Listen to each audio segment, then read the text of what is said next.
요한복음 강해 20번째 시간입니다. 지난 주일은 구원과 심판이라고 하는 제목으로 말씀을 드렸습니다. 우리 사람은 죽어서 끝나는 것이 아니라 육체는 흙으로 돌아가 주님의 재림을 기다리고 우리의 영혼은 천국과 지옥으로 나누어지게 됩니다. 다시 말하면 사람에게는 심판과 구원이 있다고 하는 사실입니다. 그러면 누가 구원을 받고 누가 심판을 받는가? 말씀해 보면 예수를 믿는 자가 구원을 받고 예수를 믿지 않는 자는 심판을 받는다. 정확하게 기록하고 있습니다. 그러면 구원받은 자와 심판받은 자를 어떻게 알 수 있는가? 심판을 받는 자들은 어둠에 거하고 구원받은 자들은 빛에 거한다. 즉, 심판받을 자들은 악한 영에게 속하여 죄를 일삼고 구원받을 자는 예수님에게 속하여서 빛의 열매를 맺어가며 착하고 의롭고 진실한 삶으로 빛을 발하는 자들이다 말씀하셨습니다. 주셨던 말씀을 다시 한번 잘 기억해서 내가 하나님의 특별한 사랑으로 구원받은 예수 믿고 하나님의 자녀된 자임을 알고 날마다 빛에 거하여서 어둠에 있는 자들을 빛으로 인도하여 하나님께 영광을 돌리고 또 마지막 날 하나님의 약속대로 구원의 복을 받는 사랑하는 성도들이 되시기를 다시 한번 주님의 이름으로 간절히 바랍니다. 여러분, 내가 누구를 신뢰하고 따라가느냐? 매우 중요한 질문입니다. 당연히 좋은 사람 따라가면 나도 좋은 사람이 되는 거고요. 나쁜 사람 따라가면 나도 나쁜 사람이 됩니다. 죄를 범하고 소년원에 갇힌 자녀를 둔 부모가 한결같이 하는 얘기가 있습니다. 내 아이는 착한데 누구를 잘못 만나요? 친구 잘못 만나서. 다 경험이 있으신 것 같은데 친구를 잘못 만나서 그렇다는 거예요. 친구를. 그런데 신앙생활도 마찬가지입니다. 우리 주님께서도 그런 비유하셨죠. 맹인이 맹인을 따라가면 둘 다 구덩이에 빠지게 된다는 거예요. 이단을 따라가면 나도 모르게 이단에 빠지게 되고요. 바른 믿음을 가진 사람을 따라가면 나도 바른 믿음을 갖게 되고요. 긍정적인 사람을 따라가면 나도 긍정적인 사람이 되고요. 내 주위에 신앙적인 사람이 있으면 나도 신앙적인 사람이 됩니다. 따라서 우리는 누구를 내가 따라가고 모방하고 신앙생활하고 있는가? 이것이 매우 중요합니다. 물론 지난 주일 저녁에도 언급해 드린 대로 지난 주일은 에스라를 바라보자 이런 제목으로 말씀을 드렸죠. 우리가 바라봐야 할 분은 오직 예수 그리스도이심을 성경은 분명히 말씀하고 있죠. 히브리서 12장 2절 말씀 함께 봅니다. 믿음의 주요 또 온전하게 하신 이인 예수를 바라보자. 그는 그 앞에 있는 기쁨을 위하여 십자가를 참으사 부끄러움을 개의치 아니하시더니 하나님 보좌 우편에 앉으셨느니라. 믿음의 주 예수님을 바라보라는 거예요. 여기서 믿음의 주라고 하는 것은 예수님이 기독교의 믿음의 주인, 믿음의 창시자다라고 하는 뜻입니다. 우리 기독교라고 하는 종교는 예수님으로부터 시작됐죠. 예수님께서 십자가에 죽으시고 부활하시고 승천하시고 약속대로 성령을 보내주시고 그 성령을 받은 자들이 나가서 복음을 전함으로 이 땅에 하나님의 교회가 세워지고 기독교회가 사도행전 2장에서 시작이 되는 거예요. 그래서 예수님이 믿음의 기독교의 기초요 주인이 되십니다. 그분만 바라보면 되는 거예요. 그분만 바라보면. 여기서 바라보자라고 하는 원문에도 현재 분사형인데 이것은 계속해서 주목하자 이런데 계속해서 한 번만 바라보면 안 되고요. 매일매일 시간마다 바라봐야 됩니다. 계속해서 마치 달리기 선수가 결승점을 향해서 열심히 달려가는데 다른 데 안 바라보죠. 뒤돌아보면 어떻게 돼요? 트랙에서 이탈되거나 추월을 당해요. 오늘도 쇼트트랙 경기가 있었는데 우리나라 선수가 혼합계주에서 1등을 달리다가 왜 뒤를 쳐다봅니까? 뒤를 쳐다보니까 추월을 당해서 2등을 했어요. 우리가 자꾸만 뒤돌아보면 벗어나게 되고 실패하게 되는 거예요. 오직 결승점, 즉 우리는 예수님만 바라보면 되는 거예요. 예수님만 바라보면 우리는 믿음의 길에서 승리하게 됩니다. 우리 예수님만 바라보면서 정말 사람 바라보지 말고 신앙생활에 반드시 성공하는 사랑하는 여러분들이 되시기를 간절히 바랍니다. 그러나 여러분, 사실 예수님은 하나님이시고 완전한 분이시기에 우리가 바라보기에는 너무나도 거리가 먼 부분이 있습니다. 따라서 성경은 우리와 같은 연약한 인간의 모습을 가진 신앙의 선조들을 수없이 많이 증거해 주고 있어요. 그 사람들의 모습을 바라보고 따라가라는 거예요. 오늘 본문의 말씀은 우리가 잘 아는 세례 요한을 소개해 주고 있습니다. 세례 요한은 예수님께서 이렇게 그에 대해서 말씀해 주셨는데 우리 마태복음 11장 11절 말씀 봅니다. 같이 봅니다. 내가 진실로 너희에게 말하노니 여자가 낳은 자 중에 세례 요한보다 큰 이가 일어남이 없도다. 그러니까 예수님 앞에 칭찬을 받은 자예요. 인정을 받은 자예요. 이 말씀은 우리도 세례 요한을 본받고 따라가면 예수님 앞에 인정받고 칭찬받는 자가 된다는 거예요. 따라서 오늘 말씀의 교훈을 잘 기억하고 누구를 바라봐요? 세례 요한을 통해서 우리가 그 모습 바라봐서 예수님 앞에 인정받고 칭찬받는 우리 성도들이 되시기를 간절히 바랍니다. 첫째 대지로 세례 요한은 어떤 분인가? 죽기까지 충성했다는 거예요. 주께서 주신 이 일에 충성을 했습니다. 본문 22절 말씀 봅니다. 같이 봅니다. 그 후에 예수께서 제자들과 유대 땅으로 가서 거기 함께 유하시며 세례를 베푸시더라. 그 후에란 시간을 말하고 있는데 앞에 내용 다음 후죠. 예수님께서 유월절을 맞이하여 예루살렘에 들어가셔서 타락한 성전을 정결하게 하시고 또 니고데모와 대화를 나누시고 그리고 나서 복음을 전하시죠. 하나님이 세상을 이처럼 사랑하사 독생자를 주셨으니 이는 그를 믿는 자마다 멸망치 않고 영생을 얻게 하려 함이라. 복음의 말씀을 주셨어요. 그리고 유월절 절기가 마친 후 그 시간을 말하고 있는데 그때 예수님께서 유대 땅으로 가셨다. 큰 의미의 유대 땅은 유대인들이 살고 있는 팔레스타인 남부 지역 전역입니다. 예수님이 지금 계셨던 곳이 유대 땅이에요. 예루살렘에서 오셨으니까. 그런데 여기서 말씀하고 있는 유대 땅은 전역을 말하는 것이 아니라 유대의 시골 지역을 말하고 있습니다. 도시로 가신 것이 아니라 시골로 가셨다.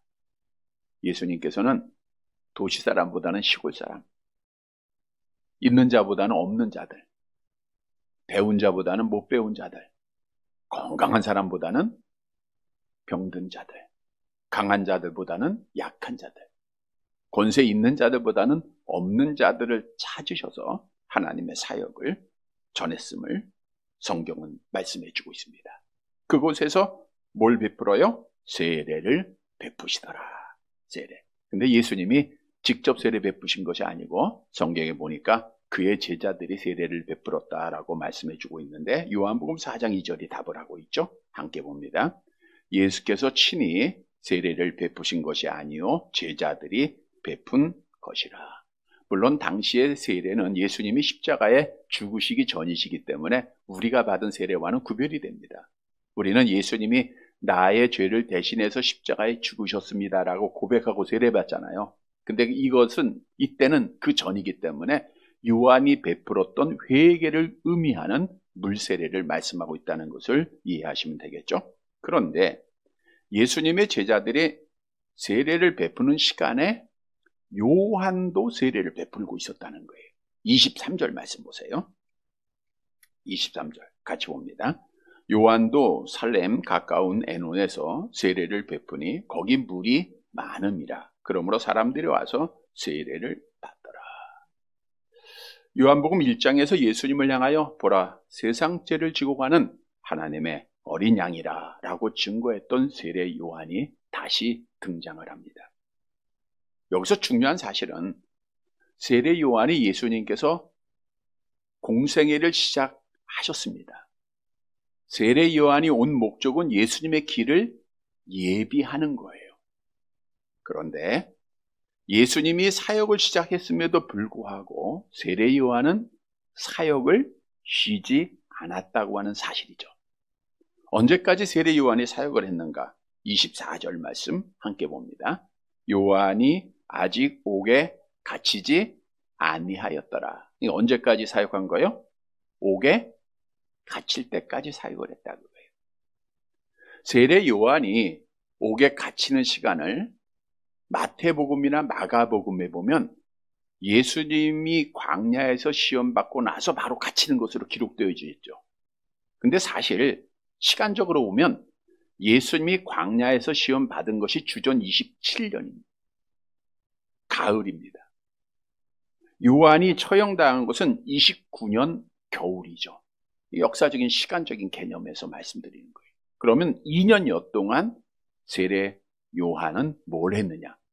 요한복음만이 답을 주고 있는데 하나님께서 자기에게 주신 사역을 감당했다는 거예요. 물론 세례 요한이 옥에 갇힌 이유는 우리가 잘 아는 대로 당시 헤롯 왕이 자기의 동생의 아내였던 헤로디아라고 하는 여인을 빼앗아 자기의 아내로 삼게 돼요. 그 죄를 지적하면 너 잘못한 거다. 그랬더니 그 이후로 그가 옥에 갇히게 되고 결국 이제 죽임을 당하게 되는데 마태복음 14장 3절 4절이죠. 함께 봅니다. 전에 헤롯이 그 동생 빌립의 아내 헤로디아의 일로 요한을 잡아 결박하여 옥에 가두었으니 이는 요한이 헤롯에게 말하되 당신이 그 여자를 차지한 것이 옳지 않다 하였습니다. 왕에게 감히 누가 이런 이야기를 하겠습니까? 하나님의 사람이니까 하는 거예요. 죽음도 두려워하지 아니하고 옥에 갇히는 것 숨겨 두려워하지 아니하고 세례 요한은 마지막까지 믿음을 지키고 사역을 감당했다는 거예요. 세례 요한은 다시 말씀드려서 예수님이 사역을 시작했음에도 불구하고 하나님이 나를 부를 때까지 죽을 때까지 하나님의 사역을 감당한 충성스러운 종이었다고 하는 사실입니다. 여러분, 우리에게 주는 교훈이에요. 세례 요한을 본받아 우리도 마지막까지. 언제까지요? 마지막. 언제예요? 그날이? 죽는 날 또는 예수님이 오시는 그날까지 하나님께서 나에게 맡겨진 일에 충성해라는 거예요. 충성해야 됩니다.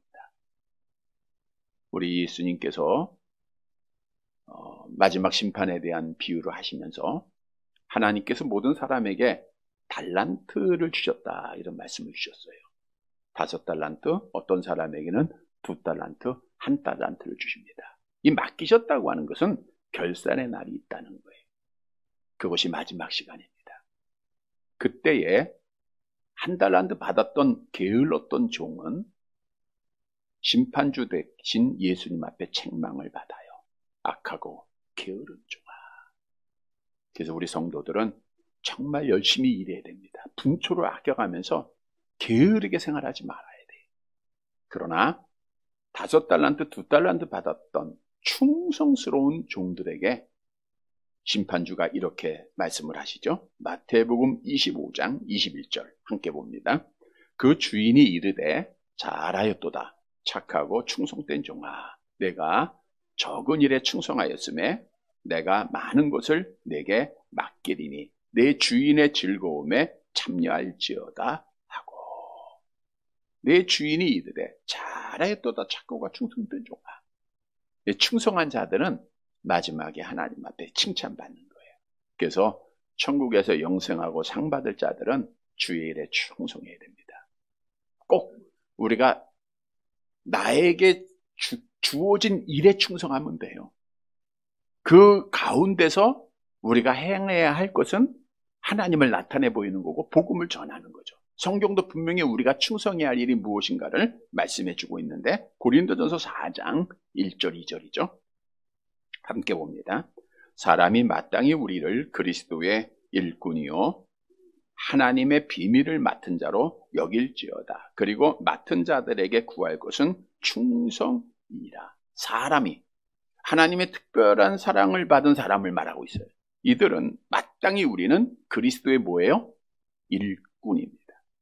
여기서 일꾼이라고 하는 단어는 본래 지금은 배가 엔진에 의해서 그냥 빠른 속도로 가지만 엔진이 없었던 옛날에는 그 배를 운행하기 위해서는 배 밑창에서 노를 줬는데 사람들이 노예를 줬어요. 노를 줬습니다. 근데 그 노를 짓던 사람이 노예입니다. 당시 이 일은 중한 죄를 진 자나 또는 가장 천한 노예들이 감당을 했어요.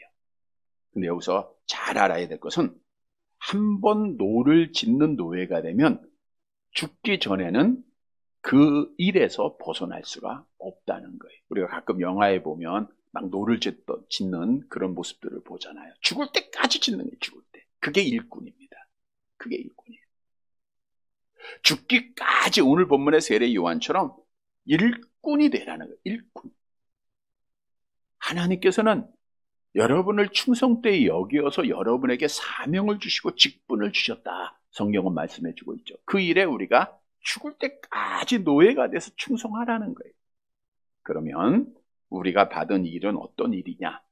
고린도전서 4장에 보니까 하나님의 뭘 맡았어요? 비밀을 맡았다. 비밀이라는 것은 감추어진 거잖아요. 볼 수 없는 거잖아요. 이것은 하나님의 지혜를 말하고 있는데 고린도전서 2장 7절을 말씀하고 있죠. 함께 봅니다. 오직 은밀한 가운데 있는 하나님의 지혜를 말하는 것으로서 곧 감추어졌던 것인데 하나님이 우리의 영광을 위하여 만세전에 미리 정하신 것이야. 비밀은 만세전에 정했지만 감추어졌어요. 근데 누구를 위해서 이게 밝혀졌습니까? 예수님이 이 땅에 오심으로 밝혀진 거예요. 다시 말하면 죄인들이 구원받는 길, 지옥 갈 자가 천국 가는 그 길이 예수님에 의해서 밝혀졌다 그거예요. 첫째 부활에 참여하는 비밀을 말하고 있는 거예요. 고린도전서 15장 51절 52절에도 그 비밀에 대해서 정확하게 답을 주고 있어요. 함께 봅니다. 보라 내가 너희에게 비밀을 말하노니 우리가 다 잠잘 것이 아니요 마지막 나팔의 순식간에 호련히 다 변화되리니 나팔 소리가 나매 죽은 자들이 썩지 아니할 것으로 다시 살아나고 우리도 변화. 내가 너희에게 비밀을 말하는데 사람 죽는 게 아니다. 변화가 된다. 다시 말하면 그리스도인들은 천국 가는 비밀을 맡은 자이기 때문에 이 비밀을 언제까지 감당해요? 죽기까지 감당을 하는 거예요. 그런데 지옥 갈 자가 천국 가는 비밀이 뭡니까? 누구를 통해서만 갈 수 있어요? 오직 예수님입니다. 예수 믿고 구원 받으세요. 예수님이 나를 위해서 십자가에 죽으시고 나를 살리셨습니다. 이거 증언하는 거예요.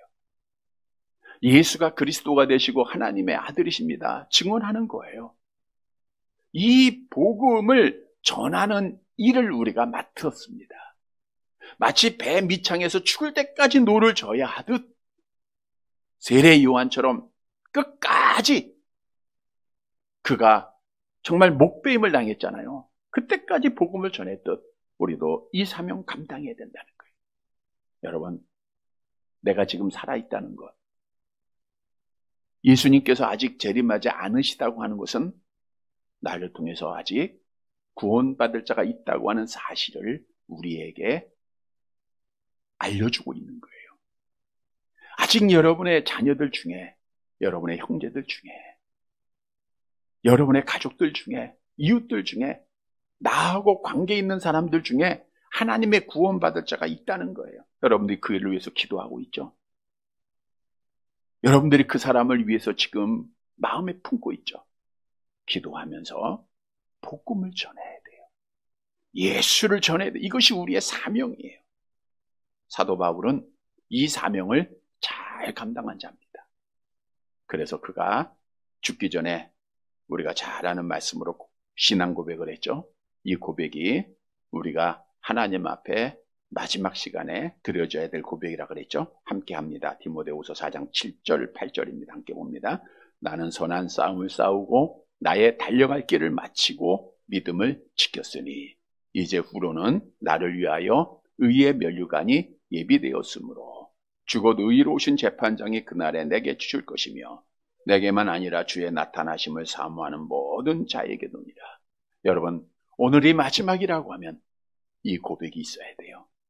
나는 선한 싸움을 싸우고 나의 달려갈 길을 마치고 믿음을 지켰습니다.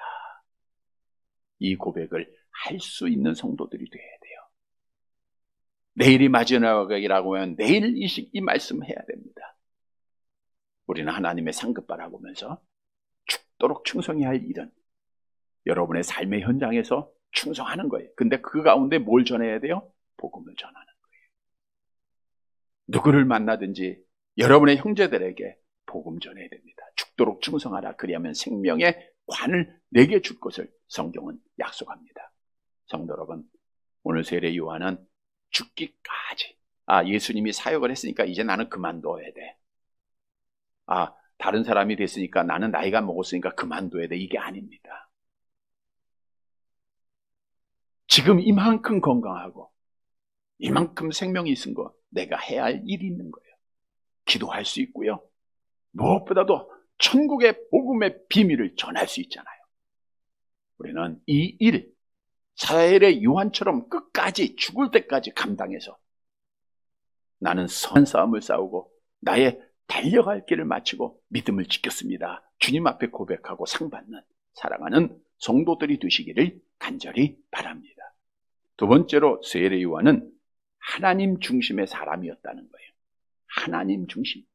자, 본문 25절 말씀 봅니다.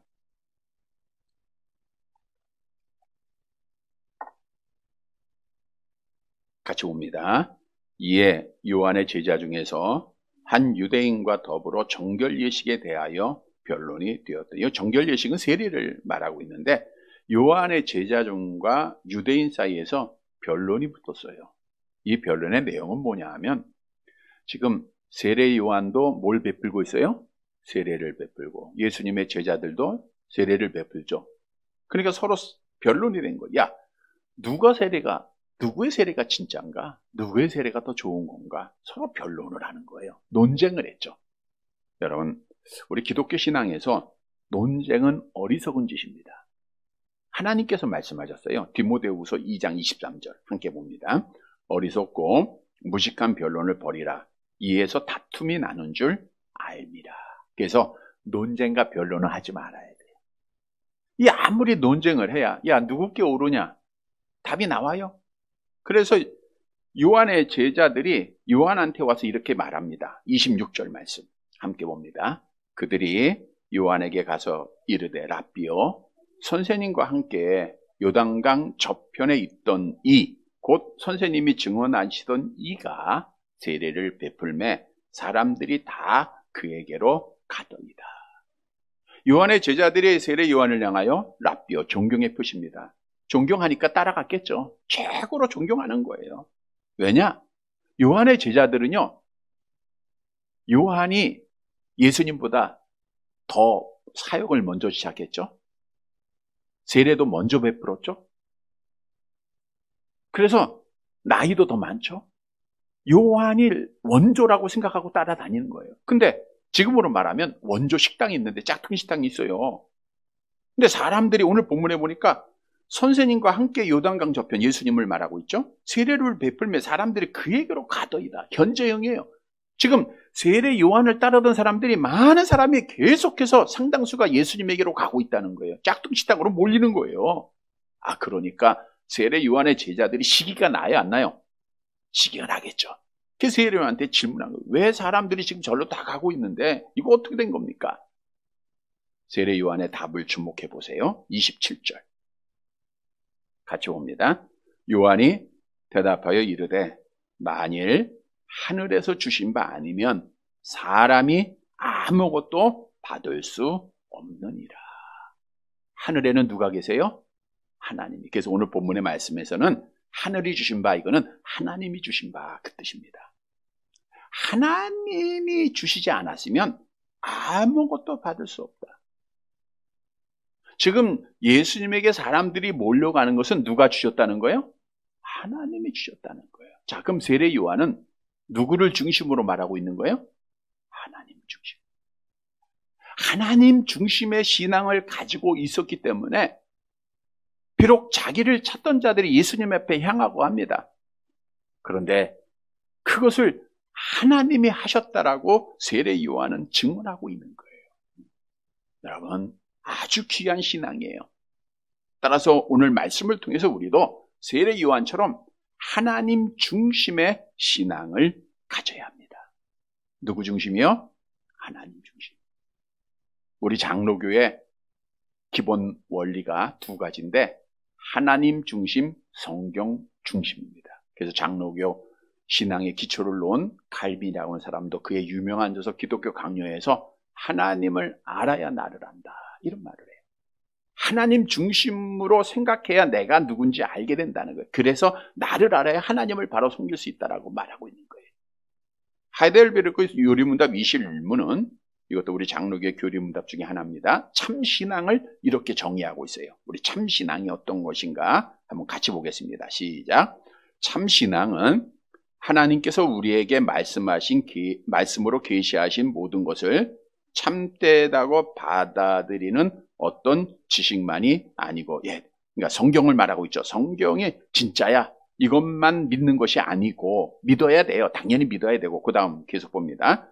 성령이 복음을 통해서 나로 갖게 하시는 마음을 다해서 믿는 것이며, 그러니까 마음을 다해서, 머리로만 믿는 게 아니고 마음을 다해서 믿어야 되는 거예요. 또 계속 시작.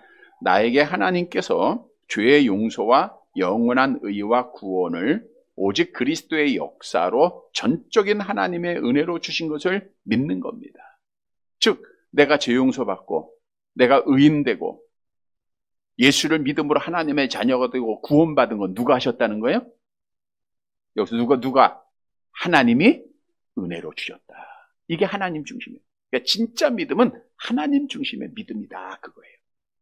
하나님의 중심의 신앙을 가진 사람은 나를 부인합니다. 하나님 중심의 신앙은 내 힘으로는 아무것도 할 수 없음을 깨닫고 오직 하나님의 은혜만을, 하나님의 능력만을 바라보고 의지하고 기도해요. 하나님 중심의 신앙을 가진 자는 자신의 공로가 있어요? 하나님이 하셨으니까 아무 공로가 없죠. 하나님이 하셨음을 고백하는 거예요. 하나님 중심의 신앙은 나는 없어지고 오직 하나님만 살아있는 거예요. 여러분, 칼빈주의의 반대가 알미니안주의입니다. 알미니안주의는 인간 중심이에요. 내가 뭔가 할 수 있다, 내가 나의 구원을 이룰 수 있다 라고 주장하고 있는 것인데, 이들은 너희 구원을 너희가 이루어라 라고 하는 말씀에 주목을 해요. 우리 예를 들어보면 빌립보서 2장 12절 말씀을 볼까요? 빌립보서 2장 12절 같이 봅니다. 그러므로 나의 사랑하는 자들아, 너희가 나 있을 때뿐 아니라 더욱 지금 나 없을 때에도 항상 복종하고 두렵고 떨림으로 너희 구원을 누구 보고 이루라는 거예요? 너희 자신 이루어. 그러니까 내가 이루어 갈 수 있다, 이렇게 주장을 해요. 물론 성경도 많은 말씀 그렇게 증거하죠. 그러나 칼빈주의는 그 다음 절에 주목을 합니다. 빌립보서 2장 13절 같이 봅니다. 너희 안에 행하시는 이는 하나님이시니 자기의 기쁘신 뜻을 위하여 너희에게 소원을 두고 행하게 하시나니, 너희에게 행하시게 하시는 이, 너희가 구원을 이루게 하는 이가 누구예요? 하나님이라는 거예요. 아주 간단해요. 여러분 한번 생각을 해봅시다. 하나님 중심으로 내가 신앙을 갖고 있는가, 아니면 아직도 나 중심의 신앙을 가지고 있는가? 간단하게 분별해 볼 수가 있어요. 자, 내가 예수를 믿었습니까? 하나님이 나에게 예수를 믿게 하셨습니까? 하나님이 믿게 하셨죠? 내가 하나님이 주신 구원의 줄을 내가 잡았습니까? 하나님이 나를 잡았습니까? 하나님이 잡아요. 예. 여기까지는 우리가 하나님 중심으로 신앙을 잘 가지고 있는 것 같아요. 자, 오늘 아침에 눈을 떴어요. 내가 일어났습니까? 하나님이 일어나게 하셨습니까? 내가 일어난 것 같아. 하나님이 일어나게 하신 거예요. 오늘 교회 내가 나오고 싶어서 나오셨죠? 내가 안 나오고 싶으면 안 나올 수 있죠? 아니면 하나님이 나오게 하셨습니까? 하나님이 나오게 하신 거예요. 여러분의 마음을 움직여 주신 거예요. 형편과 처지를 허락해 주신 거예요. 하나님이 막으시면 아무것도 할 수 없지 않습니까? 언젠가도 비유했지만 많은 분들이 이 강단했을 때 그런 해요. 하나님 부족한 정이 섰사오니. 그런데 내가 쓴 게 아니에요. 누가 쓰게 하신 거예요? 하나님이 세워줬죠. 모든 게 그런데요. 내가 잘나서 노력해서 내가 지금 부를 누리는 게 아니라 하나님이 이렇게 살게 하신 거예요. 내가 열심히 운동해서 건강한 것이 아니라 하나님이 운동하게 하셨고 하나님이 건강하게 주신 거예요. 그래서 하나님 중심의 신앙을 가진 자들은 나를 다 빼야 돼요. 여러분들 말의 대화 속에 내가라고 하는 말 대신에 누구를 넣어야 돼요? 하나님이 놓아야 돼요. 하나님이 이렇게 하셨습니다. 하나님이 나를 지금까지 인도해 주셨습니다. 하나님이 이렇게 하셨습니다. 그래서 우리에게는 우연이라는 것이 없어요. 하나님이 다 하신 거예요. 성경도 말씀하잖아요. 내가 마음으로 계획하고 있지만 그 걸음을 인도하고 말의 응답은 누구에게서 누가 주세요? 하나님이 주시는 거예요. 잠언서 16장 9절 함께 봅니다. 사람이 마음으로 자기의 길을 계획할지라도 그의 걸음을 인도하시는 이는 여호와이시니라. 오직 여호와 중심으로 살아야 돼요. 사도 바울이 이런 고백했죠. 고린도전서 15장 10절 하반절 같이 봅니다.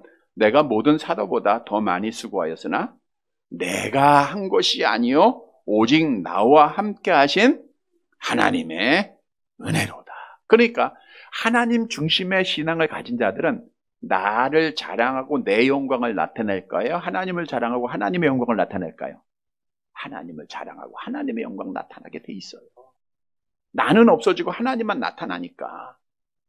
그게 장로교의 기본 교리요, 우리가 가져야 될 신앙이요, 세례 요한이 가졌던 신앙입니다. 로마서 11장 36절 함께 봅니다. 이는 만물이 주에게서 나오고 주로 말미암고 주에게로 돌아갑니다. 그에게 영광이 세세로에 있을지어다. 아멘. 그래서 이제는 하나님 중심으로 말하고 행동하세요. 여러분 운전도 내가 하는 게 아니고 누가 하셔야 돼요? 하나님 앞에 맡기고 하세요. 그렇다고 하나님 앞에 맡겼다고 나는 가만히 운전 안 하고 있으면 안 돼요. 맡기면 더 열심히 하는 거예요. 하나님 앞에 맡겼다고 공부 안 하면 안 되잖아요. 맡긴 자들은 공부 더 열심히 합니다. 내가 하지 말고 하나님이 하시게끔 하셔야 돼요. 내가 내 인생의 주관자가 아니고 하나님이 주관자가 돼야 돼요. 이게 하나님 중심입니다. 그리고 모든 영광 하나님 앞에 돌리는 거예요. 성도 여러분, 오늘 세례 요한은 지금 자기를 찾아오던 사람들이 누구에게 가고 있어요? 예수님에게 가고 있어요. 그게 누가 하시는 거예요? 하나님이 하셨다. 우리 하나님 중심의 신앙을 갖고 말하고 행동해서 우리 하나님께만 영광을 돌리는 사랑하는 성도들이 되시기를 간절히 바랍니다. 세 번째 마지막 대지로 세례 요한은 겸손한 사람입니다. 28절 보면 봅니다. 같이 봅니다. 내가 말한 바 나는 그리스도가 아니요 그의 앞에 보내심을 받은 자라고 한 것을 증언한 자는 너희니라. 내가 말했지 않느냐. 나는 그리스도가 아니다. 나는 그리스도가 아니다. 나는 메시아가 아니야. 요한복음 1장 20절에 이미 말했죠. 보세요. 요한복음 1장 20절. 이미 말했다니까 언제 말했느냐. 요한복음 1장 20절에 말한 거예요. 같이 봅니다. 요한이 드러내어 말하고 숨기지 아니하고 드러내어 말하는 말이 나는 그리스도가 아니라. 23절 계속 봅니다. 이르되 나는 선지자 이사야의 말과 같이 주의 길을 곱게 하라고 광야에서 외치는 자의 소리로다. 이 일의 증인이 너희가 내 제자들인 자기 제자들이잖아요. 너희가 아니냐. 그리고 멋진 비유를 하는데 29절 말씀을 잘 들으셔야 돼요. 29절. 시작. 신부를 취하는 자는 신랑이나 서서 신랑의 음성을 듣고 친구가 크게 기뻐하나니 나는 이러한 기쁨으로 충만하였노라. 자, 세례 요한은 예수님을 신랑으로, 예수를 그리스도 믿는 자들을 신부로, 자기는 신랑의 친구로 비유를 하고 있어요. 이 말씀을 이해하기 위해서는 당시의 유대인의 결혼 풍습을 우리가 알 필요가 있는데, 유대 나라에서는 물론 부모에 의해서 되는 경우도 있고요. 또 신랑의 친구들이 혼인하기 전에 신부를 소개하고 중매자가 되고 또 연락병 역할도 합니다. 우리도 지금 그러잖아요. 친구들이 뭐 소개하는 그런 일들이 있죠. 그리고 결혼이 성사가 되면 결혼식 준비를 친구들이 해요. 그래서 친구들이 신부가 도착하는 시간을 기다렸다가 신랑에게 데려다주고 들러리 역할을 합니다. 따라서 세례 요한이 나는 신랑의 친구일 뿐이야. 이 말은 뭐냐? 신부된 자들을 누구한테 인도하는 거예요? 예수님에게로 인도하는 역할만 하면 돼. 혼인해주는 역할을 하는 거야. 근데 그 결혼 예식을 보면서 친구들이 기뻐요, 안 기뻐요? 기쁘듯이 나도 그걸 보니까 너무 기쁘다. 다시 말해서 많은 사람이 예수님 앞에 가니까 너무너무 기쁘다 그거예요.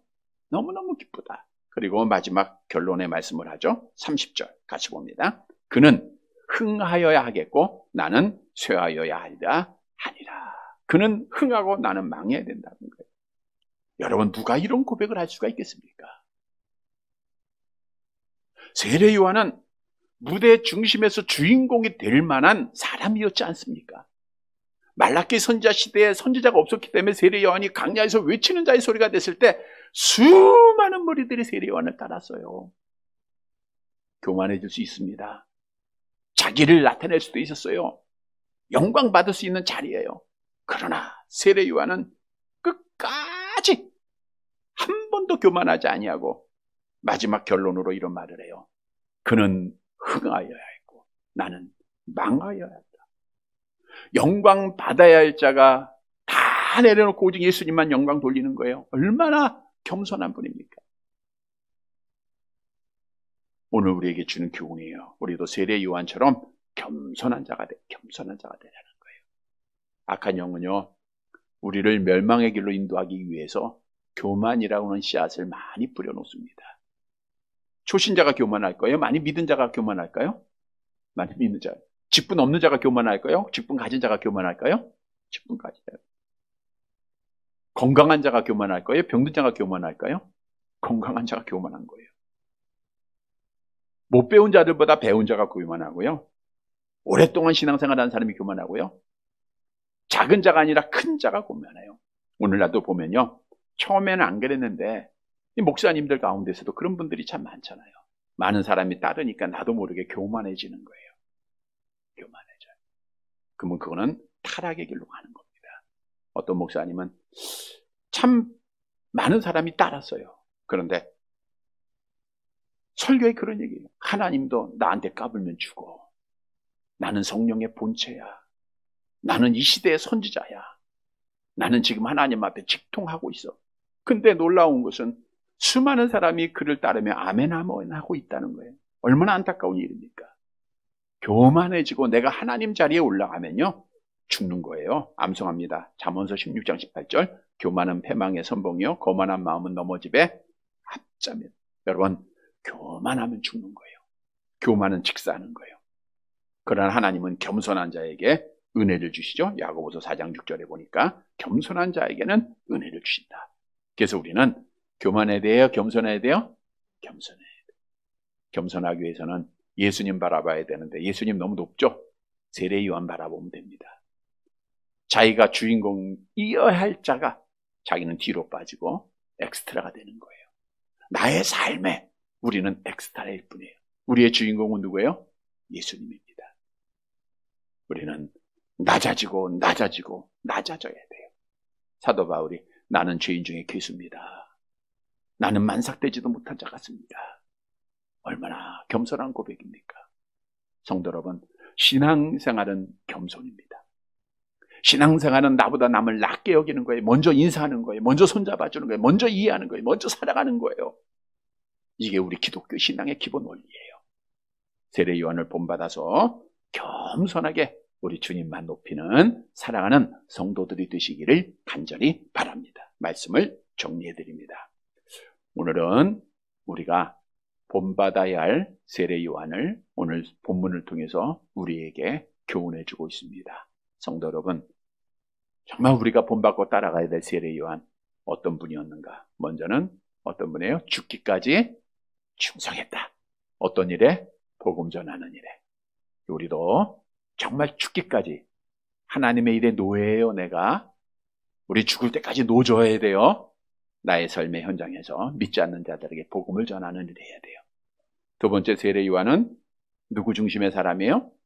하나님 중심의 말을. 하나님 중심의 사람. 우리도 하나님 중심으로 말하고 행동하는 거예요. 하나님이 이렇게 인도해 주셨습니다. 하나님의 은혜입니다. 하나님께 영광을 돌려야 돼요. 그리고 세례 요한은 겸손하게 주님만 높이는 사람이에요. 겸손한 자였어요. 사랑하는 성도 여러분, 오늘 본문의 말씀을 통해서 세례 요한을 본받아서 우리 하나님께 영광을 돌리고 주님의 이름 높이고 또 우리 하나님 앞에 마지막 날 칭찬받는 사랑하는 성도들이 되시기를 주님의 이름으로 간절히 바랍니다.